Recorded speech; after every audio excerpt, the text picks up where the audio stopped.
పైగా మున్సిపల్ శాఖ మంత్రిగా కేటీఆర్ గారే ఉన్నారు.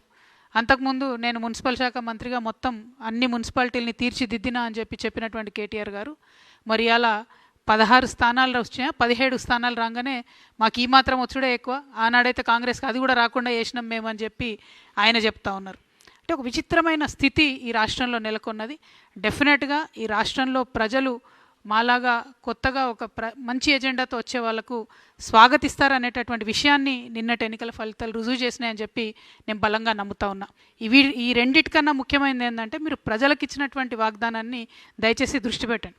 బీఆర్ఎస్ పార్టీ అట్టర్గా ఫెయిల్ అయింది కాంగ్రెస్ పార్టీ యొక్క తప్పుల్ని ఎక్స్పోజ్ చేయడంలో. అందుకే కాంగ్రెస్ పార్టీకి ఈ మున్సిపాలిటీస్లో బెటర్ రిజల్ట్ వచ్చిందని నేను అనుకుంటా ఉన్నా. లేకపోతే ప్రజలు మాత్రం ఆల్టర్నేట్ లేక వేసిరు తప్పితే ఉండి కాదు. ఇక సరే, మనం రాజకీయ శక్తిగా వస్తామనగానే బీఆర్ఎస్ పార్టీ నుండి అనేక మంది సోషల్ మీడియాలో కావచ్చు, ఇంకో చోట కావచ్చు, రకరకాలుగా ట్రోలింగ్ చేస్తూ ఉన్నారు. వాళ్ళందరికీ నేను ఒకటే మాట చెప్తా ఉన్నా, ఎట్ సిర్ఫ్ ట్రైలర్ है, पिक्चर बाकी है. సో సో సో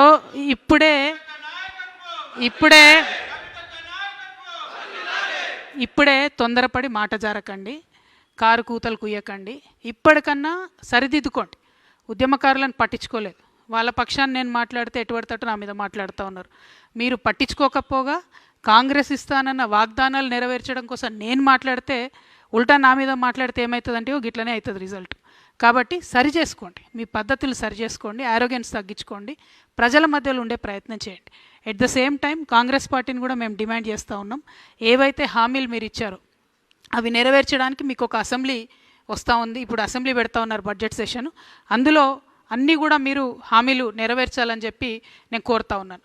ఇంకొక విచిత్రమైన పరిస్థితిని మనం గమనించాం. ఇక్కడ ఒక్కొక్క మున్సిపాలిటీలో ఒక్కొక్క రకమైన పొత్తు, కానీ మేజర్ మున్సిపాలిటీల్లో మాత్రం నార్త్ మొత్తంలో కూడా బీజేపీ బీఆర్ఎస్ అన్నట్టుగా కనబడుతూ వచ్చింది. సౌత్ మొత్తం కాంగ్రెస్ ఎక్కువ కనబడ్డది. నేను ఇదివరకు కూడా చెప్తూ వచ్చిన నా పొలిటికల్ అబ్జర్వేషన్ ప్రకారం బీజేపీ బీఆర్ఎస్ పొత్తుకు ఇది తొలి మెట్టుగా నేను భావిస్తూ ఉన్నా. మరి ఇక్కడ నుంచి ఎట్లయితుంది ఏంది అన్నది అబ్జర్వ్ చేస్తూ ఉండాలి, కానీ తొలి మెట్టుగా నేను భావిస్తూ ఉన్నా. ఇంకొక మాట కూడా నేను చెప్తా ఉన్నా, నిన్న కేటీఆర్ గారు మాట్లాడుతూ సిపిఐ పార్టీ కార్మికుల హక్కుల కోసం బాగా పనిచేసింది కాబట్టి కొత్తగూడెంలో నేను ఓపెన్ ఆఫర్ ఇస్తున్నా అని చెప్పారు.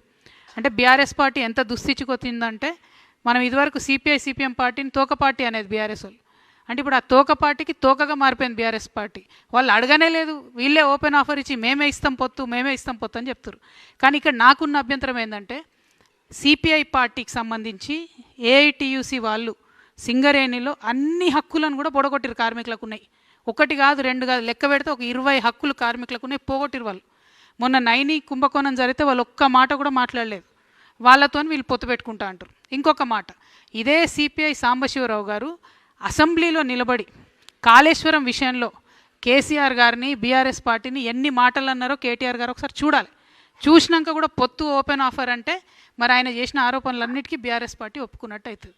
ఒకవేళ లోకల్గా ఎక్కడన్నా వాళ్ళు సరి చేసుకోవడం వేరు, కానీ బీఆర్ఎస్ యాజ్ ఎ పాలసీ సిపిఐతో మేము పొత్తు పెట్టుకుంటున్నాం, అది కూడా కార్మికుల హక్కుల కోసం అంటే మాత్రం ఇది నయవంచన. ఎందుకంటే సిపిఐ పార్టీ కంప్లీట్గా కాంగ్రెస్తోని మిలాఖత్ అయి ఉన్నది. ఈ 2 ఏళ్ళుగా వాళ్ళతో ఉన్నారు. మెడికల్ బోర్డు ఒక్కరోజు కూడా పెట్టలేదు సింగరేణిలో. సిపిఐ మాట్లాడదు, బీఆర్ఎస్ మాట్లాడదు. మళ్ళీ మాట్లాడితే జాగృతి మాట్లాడాలి, లేకపోతే హెచ్ఎంఎస్ రియాజ్ అన్న మాట్లాడాలి. అంటే కార్మికుల హక్కులు వాళ్ళకి అవసరం ఉన్నప్పుడు మాట్లాడరు, కానీ మీకు పొత్తులు వచ్చినప్పుడు ఒక కవరింగ్ లెక్క, ఒక షీల్డ్ లెక్క మాత్రం కార్మికుల హక్కులు అని మాట్లాడుకుంటే కార్మికులు నమ్మరు. సింగరేణిలో కూడా ఎన్నికలు వస్తున్నాయి, దాంట్లో కూడా జాగృతి హెచ్ఎంఎస్ పొత్తు ఉంటుంది. అప్పుడు కూడా మా యొక్క ఏదైతే కార్మికులకు మనం చేసినటువంటి అంశాలు ఉన్నాయో కార్మికుల దయతోని మా పవర్ ఏందో కూడా చూపించే ప్రయత్నం చేస్తామని తెలియజేస్తూ, మరి ఏఏఎఫ్బికి సంబంధించి జోజిరెడ్డి అన్న ఉన్నారు, వారిని మాట్లాడవలసిందిగా కోరుతాను.